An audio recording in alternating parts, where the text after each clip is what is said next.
أعوذ بالله من الشيطان الرجيم. بسم الله الرحمن الرحيم. يا أيها المزمل قم الليل إلا قليلا نصفه وانقص منه قليلا أو زد عليه ورتل القرآن ترتيلا إنا سنلقي عليك قولا ثقيلا إن ناشئة الليل هي أشد وطئا وأقوم قيلا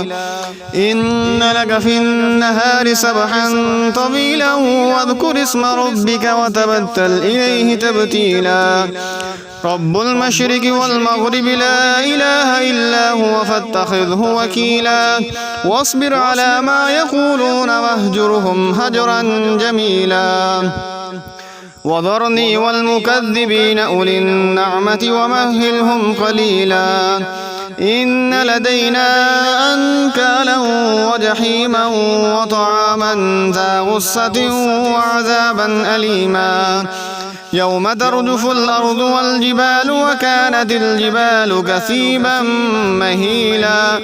إنا أرسلنا إليكم رسولا شاهدا عليكم كما أرسلنا إلى فرعون رسولا فعصى فرعون الرسول فأخذناه أخذا وبيلا فكيف تتقون إن كفرتم يوما يجعل الولدان شيبا السماء منفطر به كان وعده مفعولا إن هذه تذكرة فمن شاء اتخذ إلى ربه سبيلا إن ربك يعلم أنك تقوم أدنى من ثلثي الليل ونصفه وثلثه وطائفة من الذين معك والله يقدر الليل والنهار علم أن لن تحصوه فتاب عليكم فاقرؤوا ما تيسر من القرآن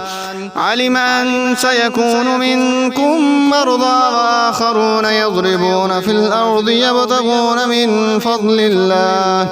وآخرون يقاتلون في سبيل الله فاقرؤوا ما تيسر منه وأقيموا الصلاة وآتوا الزكاة وأقرضوا الله قرضا حسنا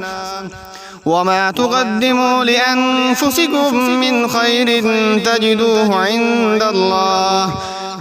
الله هو خيرا وأعظم أجرا واستغفروا الله إن الله غفور رحيم.